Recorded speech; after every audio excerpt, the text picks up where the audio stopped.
appropriate to do a little anthropomorphizing, a little bit of seeing them like people, and recognizing that there's a lot of differences in the groups that we see out in the world and in the oceans. And so we call these different sizes and appearances of these animals ecotypes. And all it means is that they look slightly different from each other, they feed slightly different from each other, and they have slightly different languages and behavioral patterns and food preferences. And therefore, they have different roles in the ecosystems where they're found. So if you saw that poster, then you know that there are approximately 10 ecotypes. We are likely to identify more. One of the ecotypes on this poster is the offshore ecotype, which was inhabiting the waters where I did my doctoral dissertation research the whole time I was there, and I never saw one. In fact, at the time I was up there, nobody even knew they existed.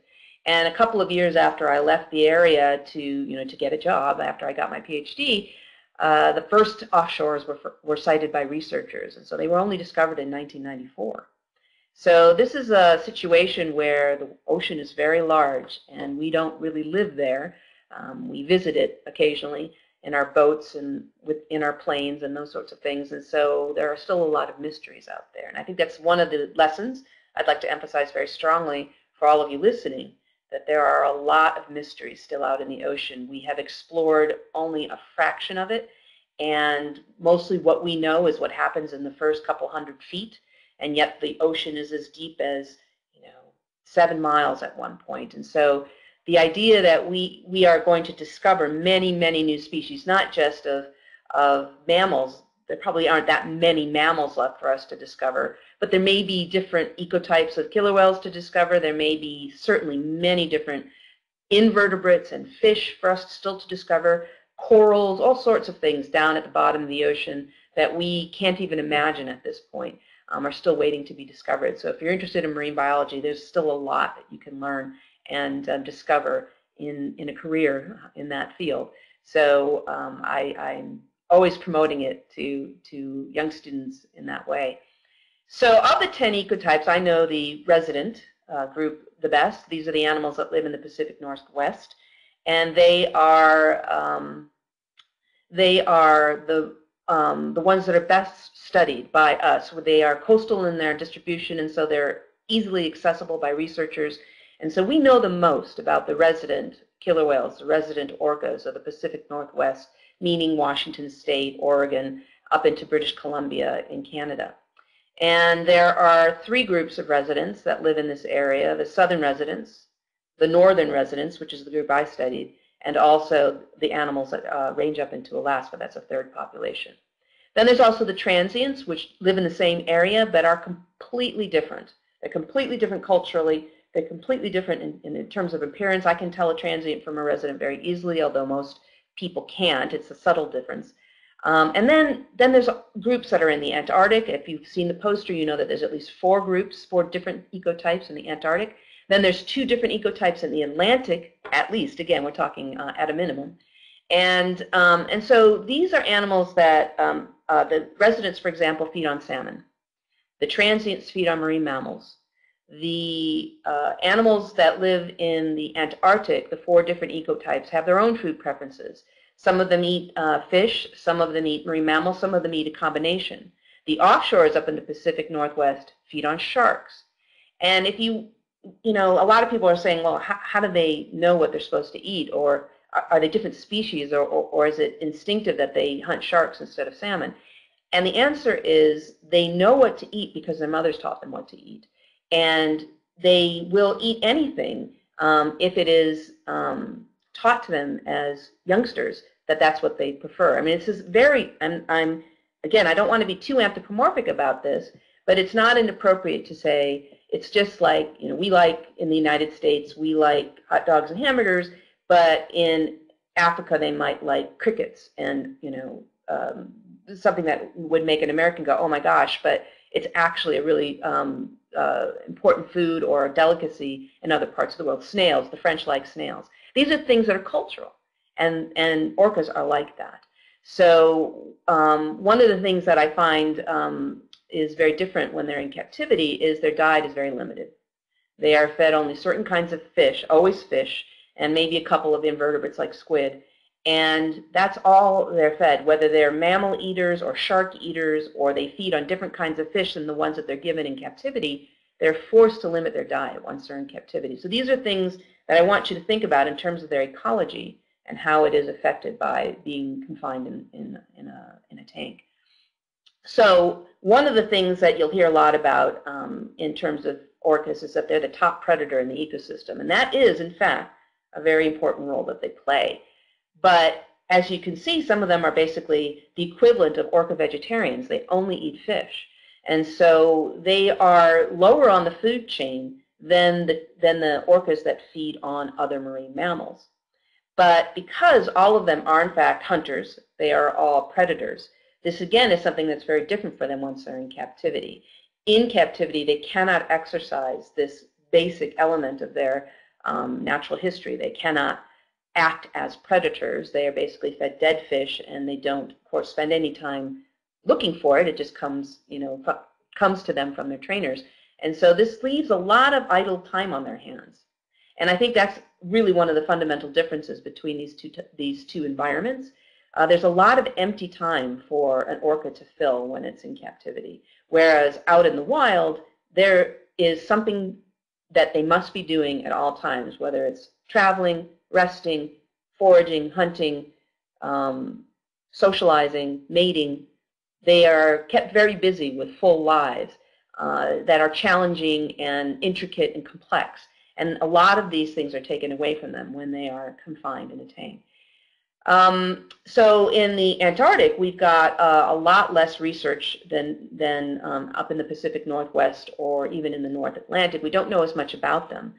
But they are, one of the things I just learned about in a scientific conference I attended a couple of years ago is that they, for some reason, are more susceptible to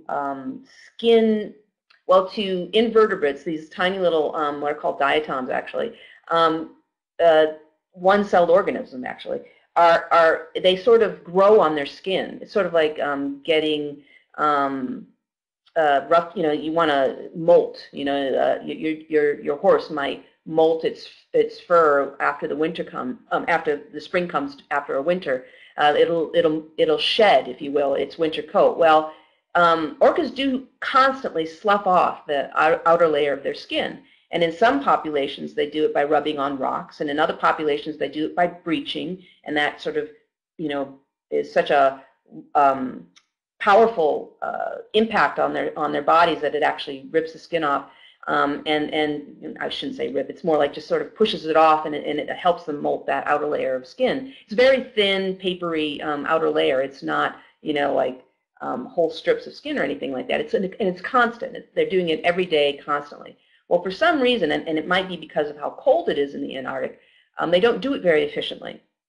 And in fact, warm water seems to be a factor that's required to help the skin slough off. And so the Antarctic whales make these migrations up into warmer water that takes them all of a month to do. They'll go hundreds and hundreds of miles to the north. So these are animals that are way down in the South Pole, and they swim north very rapidly, and then they turn round again and come back after only a couple of days in the north.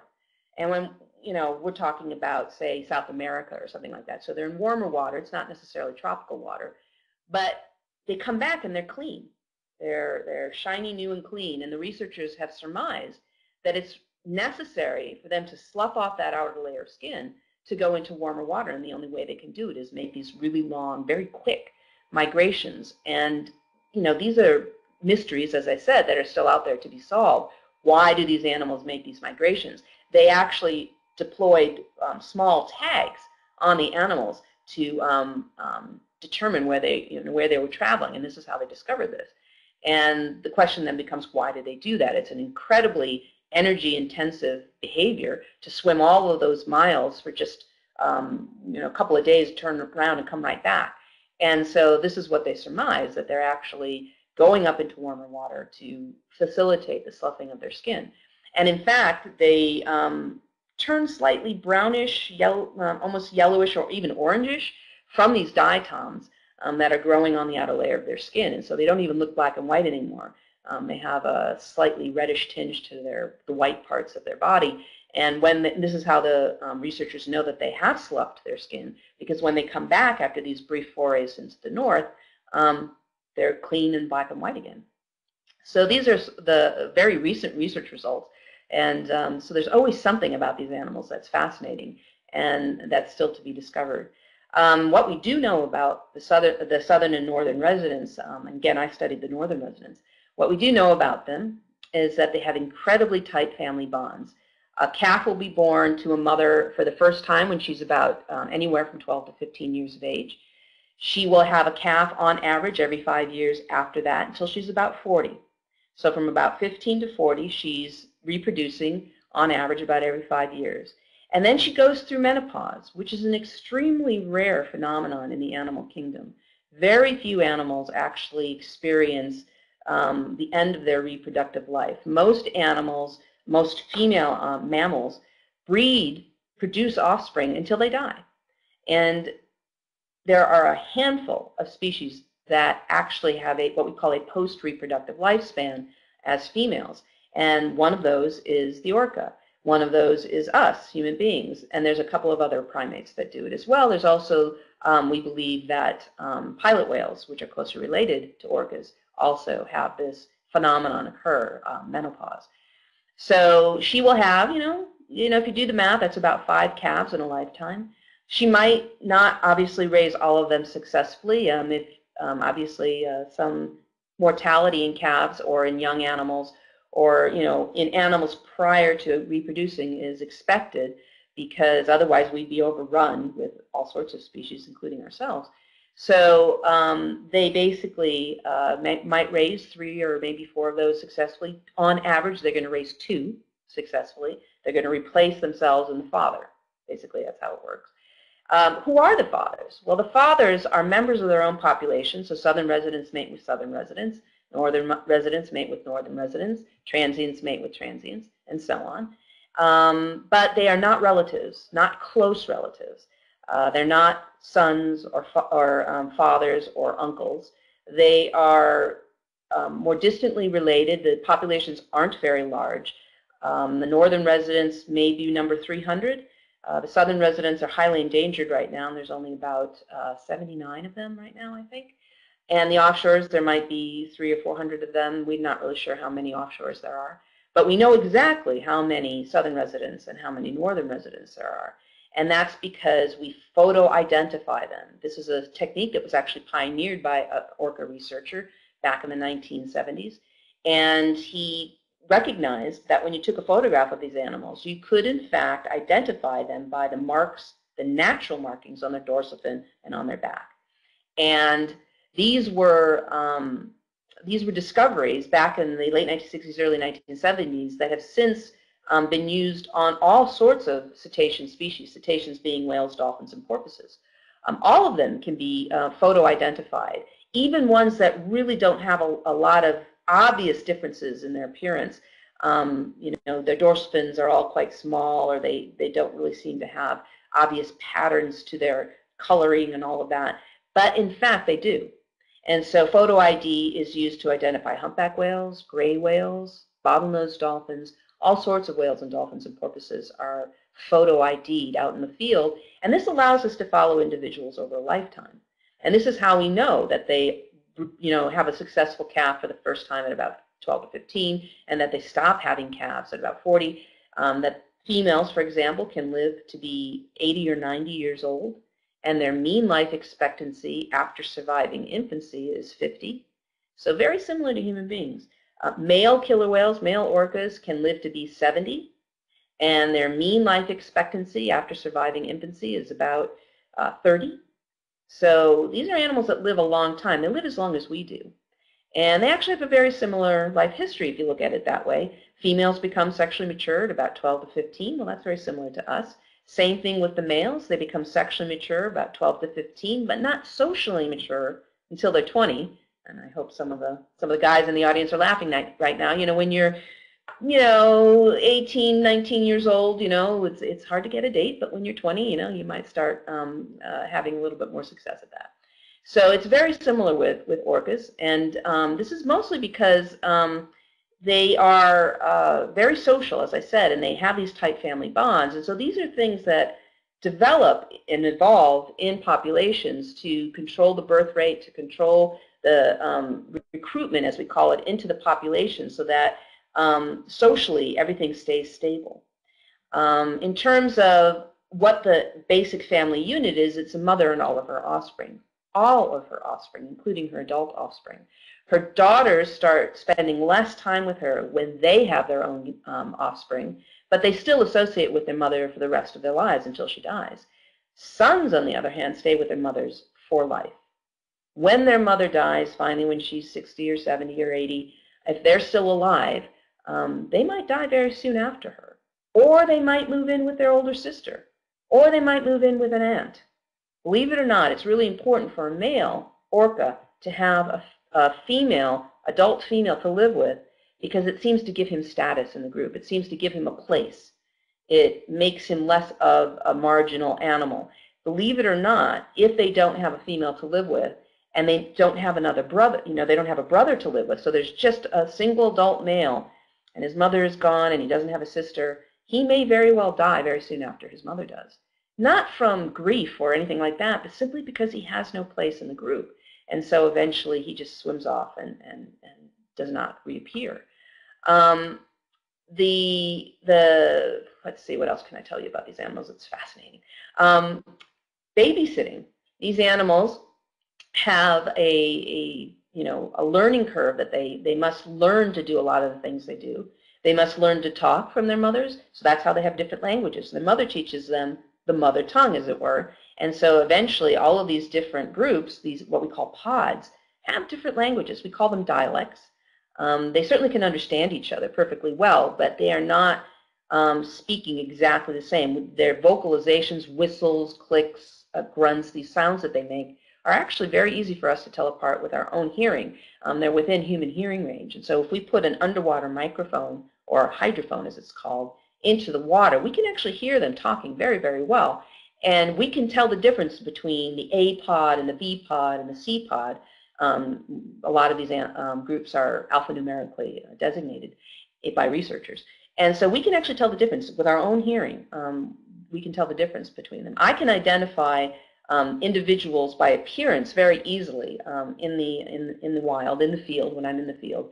I never got very good at distinguishing their vocalizations because some of them are quite subtle. You know, it's a woo instead of a woo. You know, and I might not be very good at telling the difference between that in a lot of talking when they're all talking together.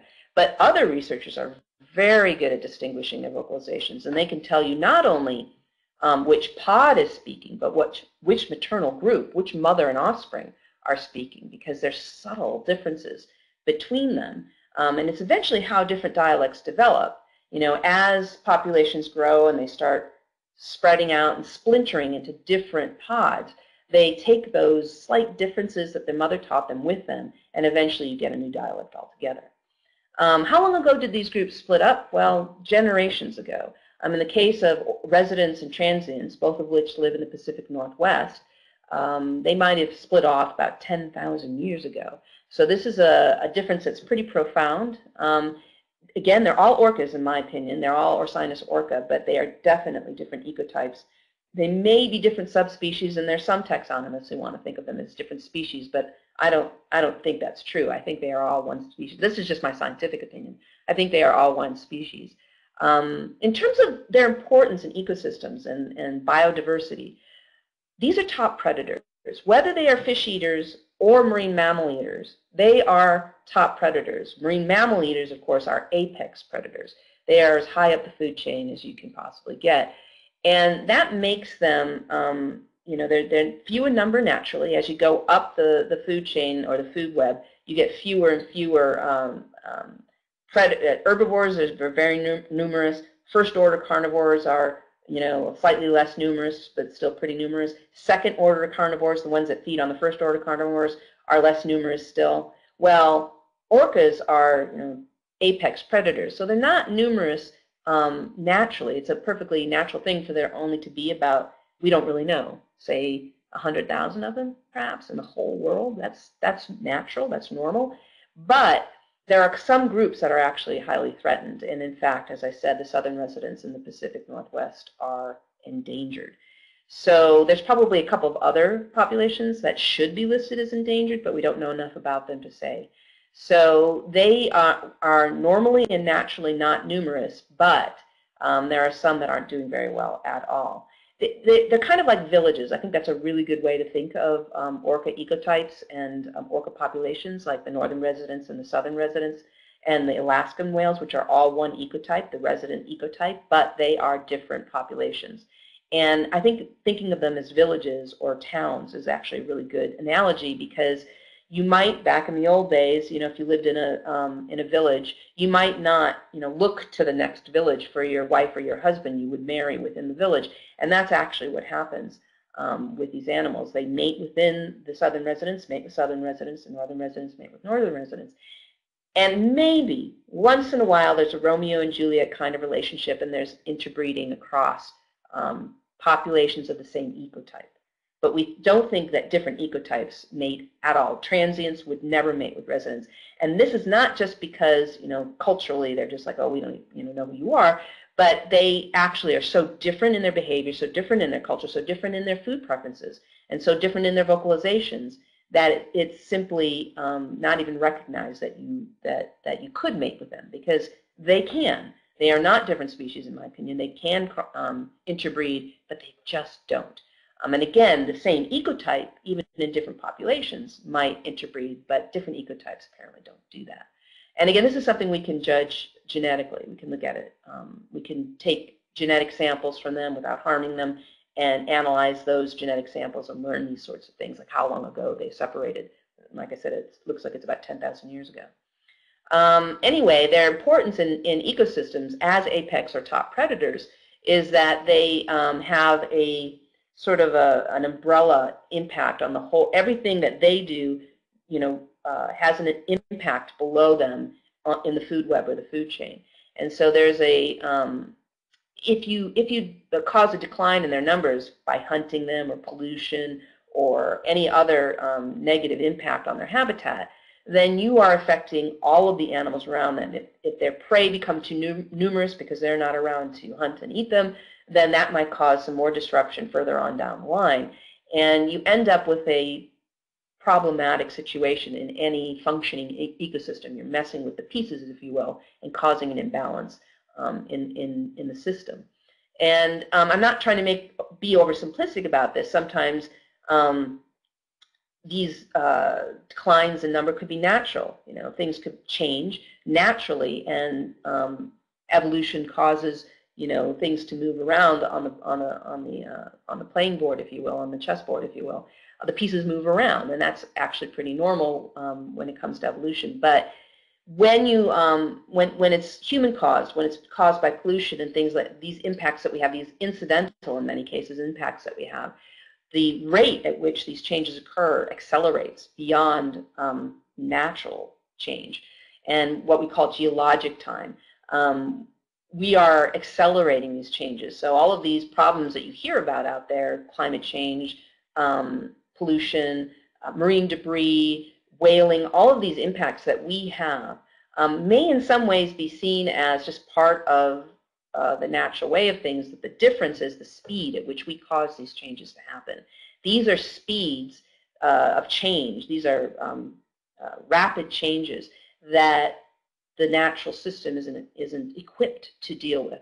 And so you end up with animals not being able to keep up with these changes in terms of evolution, and they just go extinct. We just wipe them out.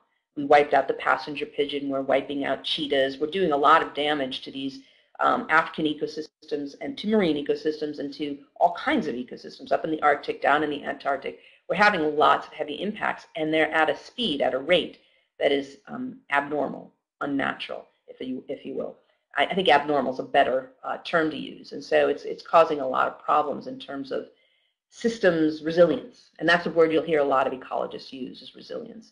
We're affecting the resilience of systems by our impacts on them. So I think I'm going to stop there. I've actually been talking longer than I meant to, and open it up for questions. Again, one of the things I wanted you to think about while I was saying all of this was what it must be like for this intelligent, social, family-bonded species to be confined in a concrete tank where calves are taken away from their mothers way before they would leave in the wild. And as I mentioned, in some cases, they never leave. They live with their mothers for life. So to be sent away to another facility when they're only 4 or 5 years old would be highly traumatic for both mother and offspring. The fact that their diet is limited, the fact that their behavioral opportunities are highly limited, the fact that they can travel 50 to 100 miles in a day, and the largest tank that I know of is about 300 feet, in width, in length. And so, that's 1/10 of 1%, 1/10,000th of 1% of their natural home range. Of course, transients, and there are a couple of transients that have been in captivity over the years, they certainly can't hunt other marine mammals. That's denied them. These are things that can really affect this intelligent animal. It can make them, if nothing else, really, really bored. And for anybody out there in the audience who's ever been really, really bored, you might not think it's that big of a deal, but think about it if you were really, really bored every day of your life. That could actually start affecting you psychologically. And it can cause depression, and it can affect your health. So it's actually not a small thing at all. So these are things that I would like you to think about. It's one of the reasons I wanted to do this talk, is to sort of impress upon you that all of this controversy about holding orcas in captivity is based on natural history. It's based on biology. It is not just an ethical question, although it is that. And it is not just an emotional question, although it is that as well. It is actually a factual issue. It's a welfare issue. These are issues that actually have a direct impact on the animal's health. So these are reasons why I am very firmly opposed to keeping these animals in captivity. I think it's time that we recognize that this is no longer acceptable from a welfare perspective, as well as from an ethical perspective, and move on to retiring them and to segueing into a different way of learning about these animals and improving their conservation status out in the wild. So I'm happy to take questions now. And if you don't mind, I'm going to take a sip of water. And I also wanted to let you all know that I have to get up, and I don't know when actually, but I'm going to have to get up for about 5 seconds to let my roommate into the hotel room, because I have a roommate here in St. Petersburg. And please forgive me if I have to shift my eye down to the lower left of the screen, because that's where your questions are going to pop up.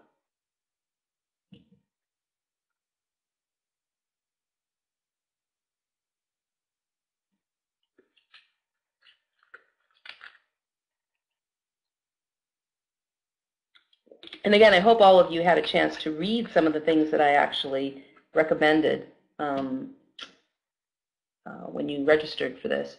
There were some recommended readings, and also seeing Blackfish, and potentially some other documentaries like The Cove. Oh, gosh, that's a great question. Somebody's asking, how big is the largest orca on record? Well, if you look at this poster that I sent around for you all to see, it's the only visual aid I sent around. The largest orca ecotype is either in the Antarctic. There's the type A Antarctic whale, or the North Atlantic, one of the North Atlantic types. I think it's the type 2 North Atlantic whale is actually quite large. And by large, I mean, I think the largest orca was an animal that was measured at 32 feet. And if you've ever, like, stood next to a school bus or something like that, that's really big. Most of them are only going to be about 22 to 24 feet. That's a more average length. So a lot of these different ecotypes are more in that range. And in fact, there's one ecotype, I think it's the type C, or type B2. There's a couple of interesting types down in the Antarctic. They're quite small. The males are only 20 feet long. But the largest known measured animal was 32 feet. The males are longer than the females. They have much taller dorsal fins, and yet they are subordinate to the females, which is another interesting phenomenon in the animal kingdom that's very rare. If there is what we call sexual dimorphism, where males are larger than females, it's usually the males who are dominant to the females. But in orcas, it's exactly the opposite. Males are larger than females, but females are in charge. So another question is, can you explain why the SeaWorld orcas have a bent fin? Very, very good question, and it's something that I think SeaWorld misleads people about. As you can see from this poster, and if you see any photographs of wild orcas, it's the tall dorsal fin is in the males. Their dorsal fin can be up to 6 feet tall, but it's more often 5 to 5.5 feet tall, but it's still a good 2 feet taller, 3 feet taller than a female fin, which is more like 3.5 feet tall. And so when they're born, they have the same size fin. A calf, male or females, can have this little fin. And as they grow and they hit puberty, they get their secondary growth spurt, just like we do. And the male's dorsal fin starts to grow much taller than the females at that point. So they're maybe 12 to 15 years old when this occurs. And it continues to grow tall and straight until they're adults. Well, in captivity, at some point when they hit that secondary growth spurt, it starts to fall over. So they're born normal, and it grows normally up until it reaches a certain height. So what causes it to fall over is simply gravity. Because in the wild, orcas and all cetaceans, all whales, dolphins, and porpoises spend about 80% to 90% of their time below the surface. And the water column actually holds the dorsal fin up as it grows. The water pressure on both sides as it swims straight through the water, underwater, helps it grow up. And there's no bone or cartilage in the dorsal fin. It's just connective tissue. So if it grows up straight and tall, that's how it grows. And it actually sort of like, oh, what's a good analogy? When concrete sets, right, initially it's kind of soft, but when it sets permanently. Well, that's sort of what a dorsal fin is like. It has some flexibility. It's a little rubbery when it's growing, but once you reach adulthood, it's set that way. So if they spend 80 to 90% of their time at the surface of the water, which is what happens in captivity, the normal process is reversed. Instead of spending most of the time below the surface, they spend most of the time at the surface. And the dorsal fin is up in the air. Well, air is not anywhere near as supportive as water is. And so as it grows, it just slowly starts to bend from gravity alone. And in males, because the dorsal fin is so tall, it actually wraps completely around the back most of the time. If they're lucky, it only bends this much, but most of the time it'll bend all the way over. And the female fin, because it's shorter, might only sort of wobble or bend over a little bit, but it won't actually curl over the back because it's just not tall enough to do that. So I'm getting a lot of questions. So let me try to answer. Let's see. Okay, how do they communicate with each other? Well, remember I told you they have dialects.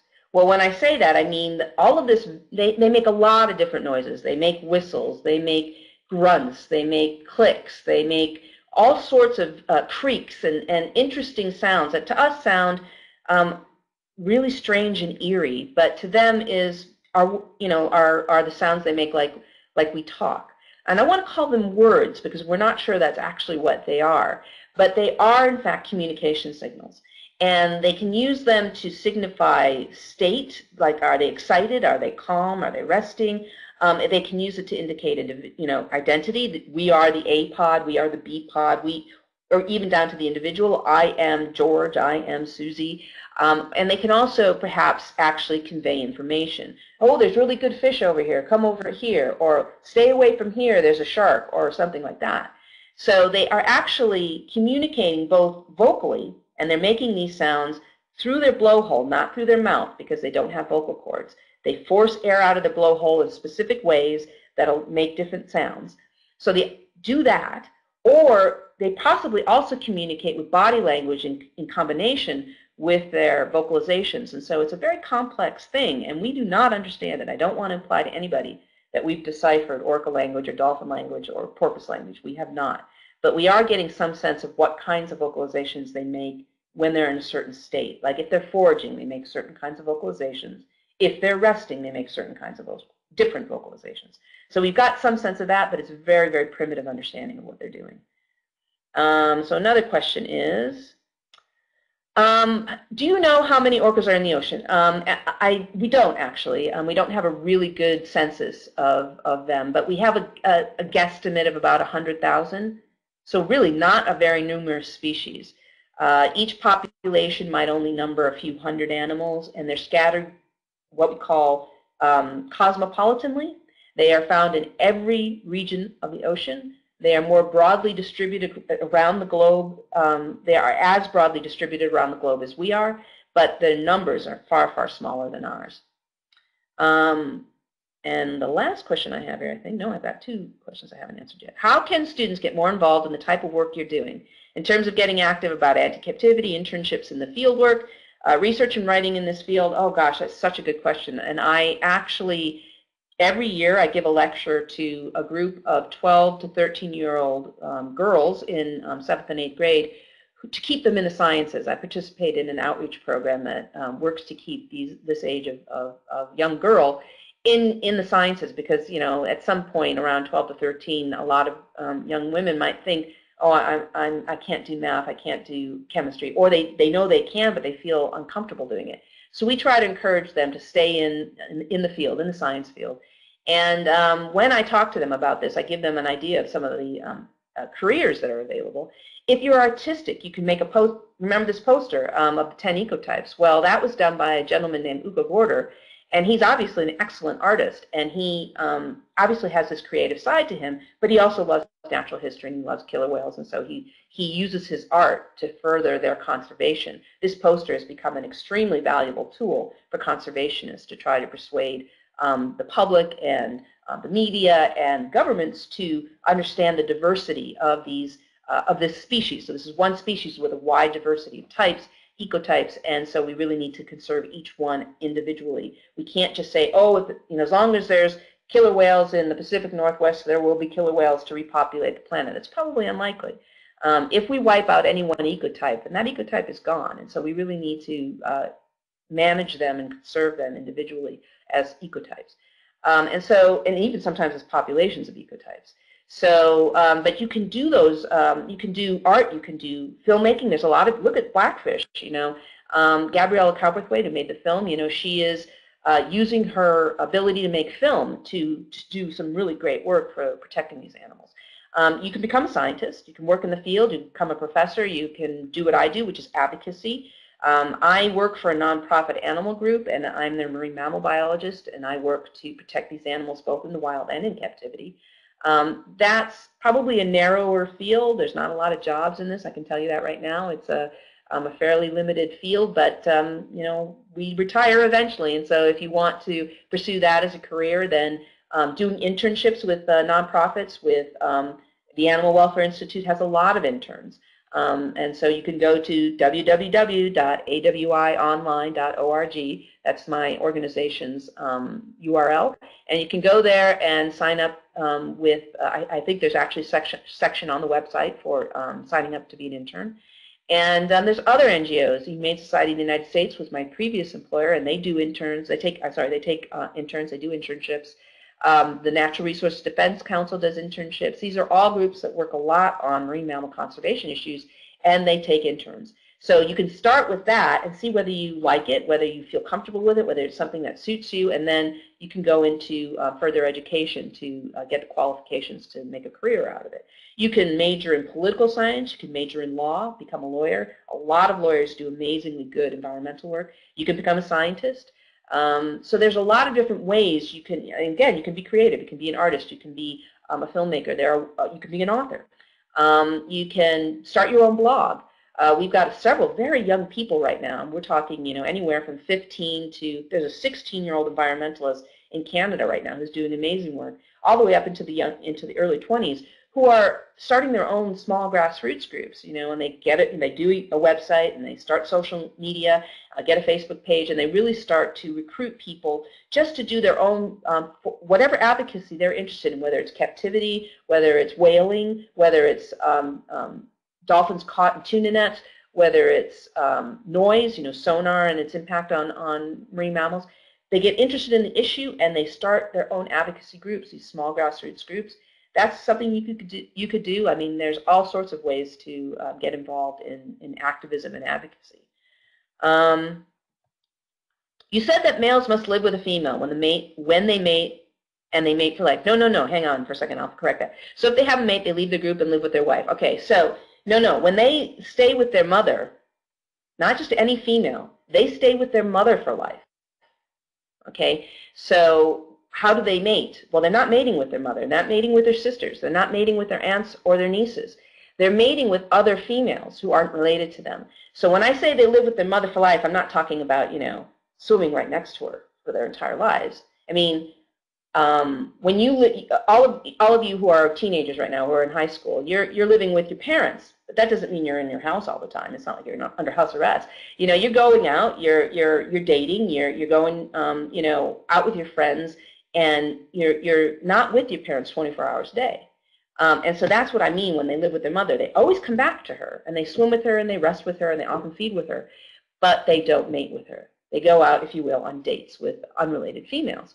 And so they need to have a female relative to live with, but they are mating with unrelated females. I hope that's clear. It's an interesting misunderstanding that I often have people, when I tell them about living with their mothers, they actually don't get well, then how do they mate? But I don't mean they are connected at the fins, for the rest of their lives. They are actually, going out and spending. And one of the things I studied when I was doing my dissertation work was males get together for whole days, and they shoot pool and smoke cigars and watch football, and it's really actually very much like that.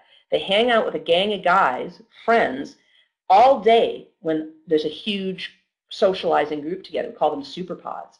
And when there's 80 to 100 whales in a single area, the males will actually get together with friends, and they will go off and do guy stuff and come back at the end of the day and be with their mother for the evening meal. So it's an interesting social system, as I said. It's very unusual in the animal kingdom. I hope that's clear, and please somebody ask another question if it wasn't. If you followed that correctly, then you will understand that there's no paternal care, as we call it. Fathers have nothing to do with the raising of their offspring. It's mothers only who raise the offspring. The fathers are living with their mother, right? That doesn't mean they have absolutely no child care duties. Remember I mentioned babysitting, and I'm sorry I didn't follow up on that thought when I did mention it. One of the advantages the mother gets by allowing her son to live with her for her whole life is that as she has other calves, as she has other offspring, her older sons will in fact babysit them for her while she goes off and gets a little break. She'll go off and have some me time, if you will. And while she's off doing that, whether she's socializing with another old friend, another female that she likes, or whether she's all by herself, the calf, who might be 2 or 3 or 4 years old, is hanging out with his brother or her brother, because the brother is the designated babysitter. So it's not that, it's true that a male never raises his own offspring, but he does raise his siblings. He helps raise his siblings. So again, a very unusual social structure. Do they have any natural enemies? Absolutely not. We are their only enemy, and we're only natural in the sense of, any subsistence hunting there ever was back, when we were hunter-gatherers. And there was hunting for orcas way back in the old days, when there was a lot more whaling, and I mean at the subsistence level going on, back in the Ice Age and whatever. There's evidence that, there were coastal peoples who had developed technologies like certain kinds of canoes and certain kinds of hunting implements that allowed them to kill smaller whales and dolphins.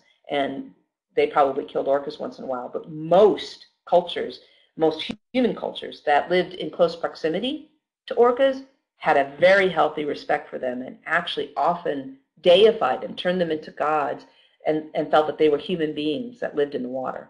So in fact, a lot of the cultures that lived on the coast and lived in close proximity to orca populations revered them.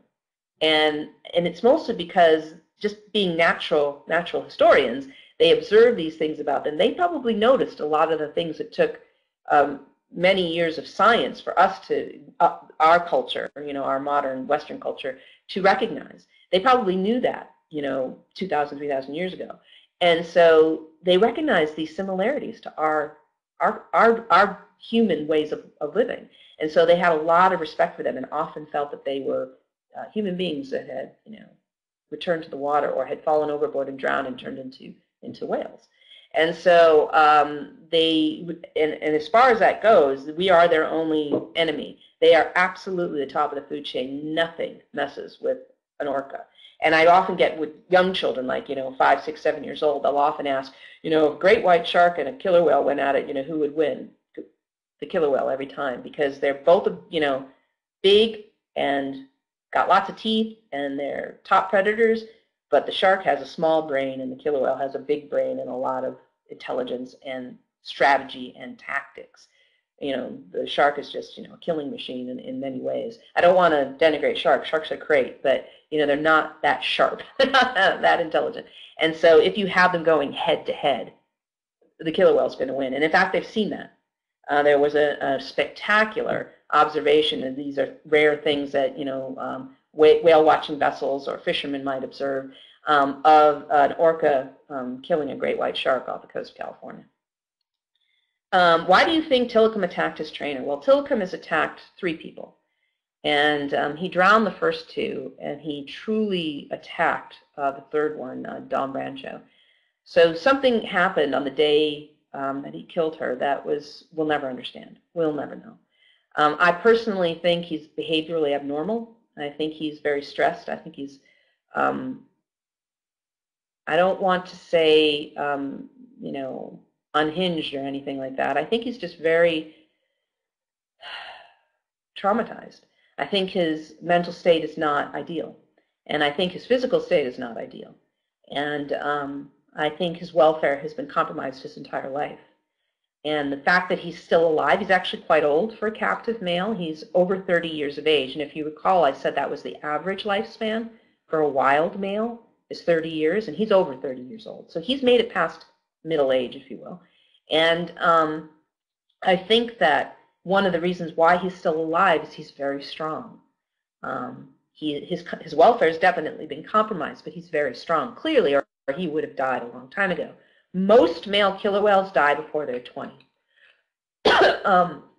Certainly, the vast majority die before they're 25. Only a few have made it past 25, and only 3 have made it past 30. So he's really pushing the envelope in terms of age, and I think that really, what's really surprising is that he hasn't killed more people, and I think one of the reasons he hasn't is because they've always been very careful around him, even when he was younger. They've never been in the water with him on purpose. He was always an animal that was what they call dry work only, and yet he still managed to kill 3 people. The 4th person who's been killed in captivity, and I want you again to contrast this, there is no record in written or oral history anywhere in the world of a killer whale in the wild killing a human being. Despite their name, killer whale, they've never been known to kill a human being. They've definitely attacked people a few times, but they broke off the attack as soon as they realized they'd made a mistake and the person wasn't a seal or a sea lion or another whale. Something about them being out in the water attracted their attention, they attacked, and then they broke off the attack as soon as they realized what was going on. And the worst injury that was ever given to a person in written history was a bite that needed stitches. So, yet in captivity, they've not only injured dozens of people, they've injured dozens. Dozens of whales have injured dozens of people. But 2 whales have killed 4 people. And the 4th person was killed in Spain, actually in the Canary Islands, an island group that belongs to Spain.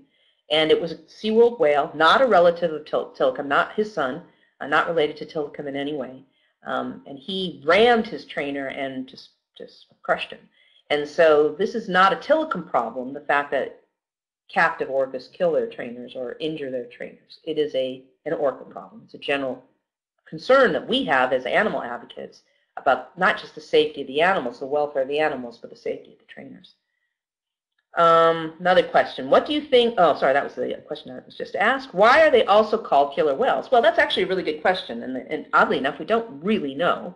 But the guess we have is that way back in history, back in the mists of time, not written down anywhere, so we don't know for sure, they were called whale killers because they hunt other whales and dolphins, as I mentioned. Again, not all of them. A lot of them only eat fish, but quite a few ecotypes hunt other whales and dolphins. And when you see a pod of killer whales killing another whale, it's really quite spectacular. And so whalers and mariners and sailors saw this. They saw these attacks, and they called them whale killers. And in Spanish, that's ballenas asesinas, which is, whales who kill. And it may be that that just turned into killer whale. So that's the best I can do for you.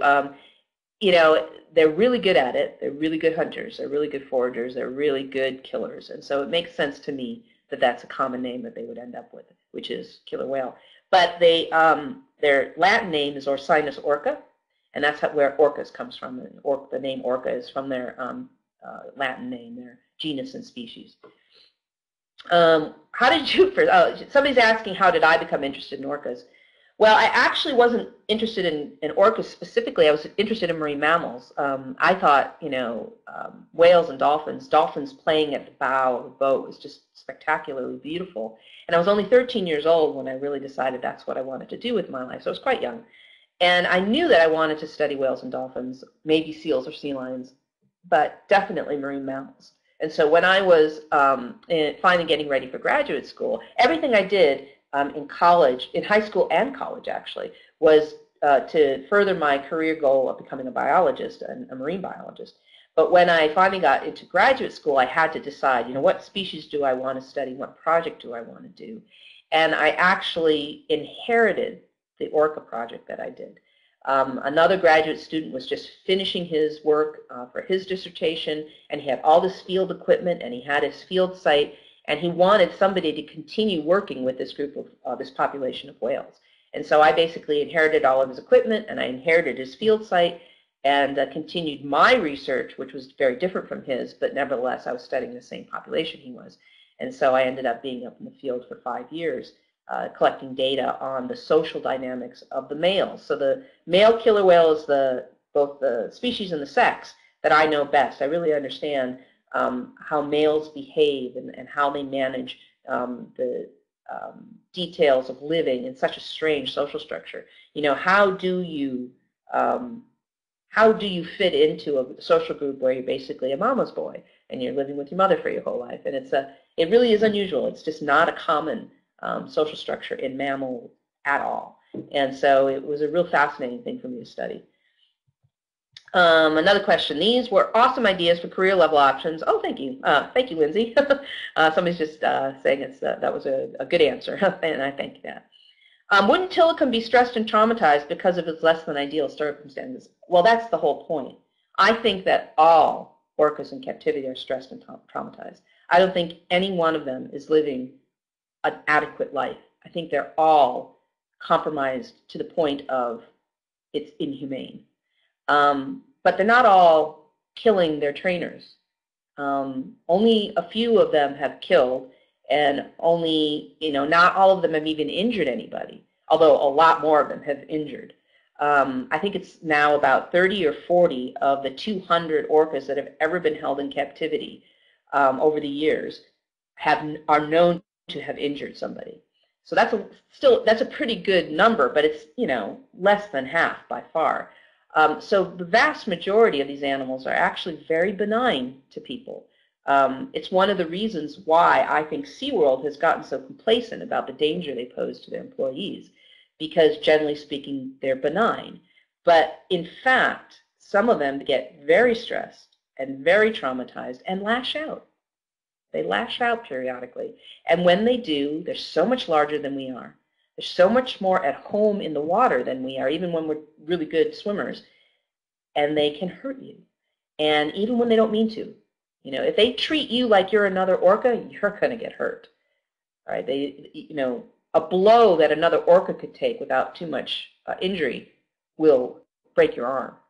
So basically, if they lash out at you in a way that they might lash out at another orca just because they're stressed out, you're going to get hurt. So really, what's the danger that they pose to trainers is not so much their stress and trauma, although I think that's definitely a factor. It's the very fact that they're put into such close proximity to human beings. One of the reasons why no wild orca has ever injured or killed, well, they have injured a couple people, but they've never killed a human being, is because they're very cautious and conservative in the wild. That's something I noticed in their personality, if you will, when I was with them in the field so often, back when I was working in the field. They're not overly curious as adults. They actually are very cautious and conservative around novel things. And so if somebody, for instance, a sailor out in the open ocean back in the day when they were, traveling, exploring the world, fell overboard, it would be the sharks that would get him. It wouldn't be the killer whale that was nearby or the killer whale pod that was nearby, because if a human being fell in the water, they'd be like, what's that? That's not a seal. That's not a seal, and I'm out of here. So it isn't so much that they are naturally not aggressive to human beings that keeps them from doing any harm to us out in the wild. It's that we have absolutely no role to play in their lives, and they ignore us. They have no interest in us. Whether we fall in overboard or are swimming or surfing or scuba diving, we are of no interest to them.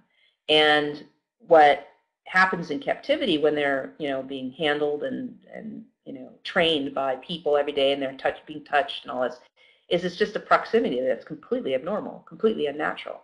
And when they lash out, they're not just lashing out at another killer whale, at another orca, they're lashing out at a trainer. And that trainer is going to be in trouble if they're not in the right place at the right time. I think the bottom line is they just shouldn't be in captivity. It's the only way to keep people safe, and it's the only way to keep their welfare safeguarded. What's another question? That would, oh yes, somebody else is saying, yeah, Lindsay, hi. Somebody's asking me, what am I doing in St. Petersburg?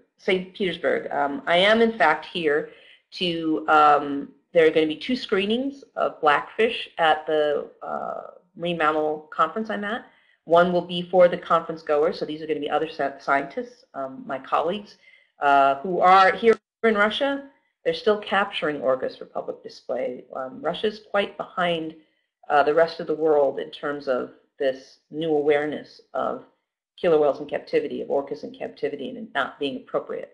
That the welfare is not best served by being in captivity. And so Russia's way behind us in that regard. And it's for a lot of different reasons. The culture here, the government here, it's a different kind of society here. And I could get into it, but it's pretty complicated in terms of political science and politics and all of that. So I'll just leave it at that.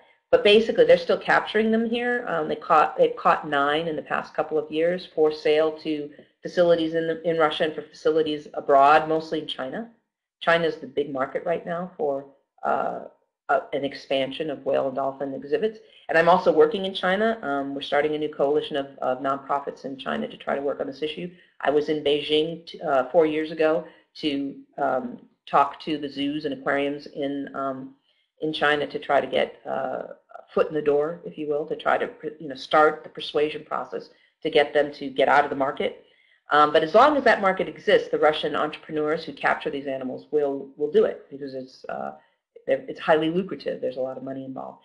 And in terms of what I'm doing here is I'm doing these 2 screenings of blackfish, and I'm also trying to talk to fellow researchers who are as concerned as I am about the captures, and to see what they recommend, because they understand their government far better than I do, as approaches and methods and campaigns that we might pursue to try to move the Russian government into the right direction. It's very difficult. I actually think it's not going to be the supply side that we have an effect on as much as it's going to be the demand side.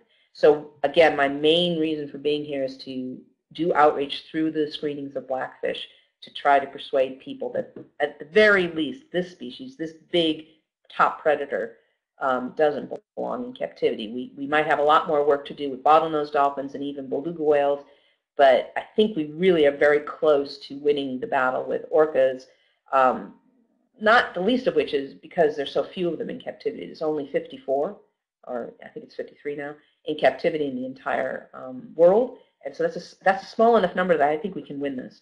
And so I'm here to do that outreach, and you're welcome.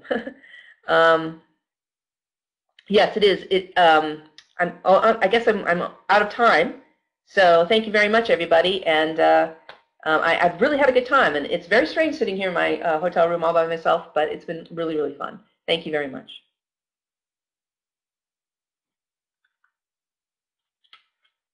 Just let me know when I can log off without cutting off anybody. Thank you. Bye.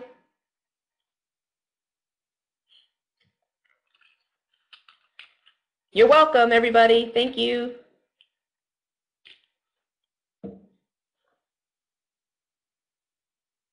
All right. Good night, everybody. I'm going to actually log off then. I think it sounds like it's time to do that.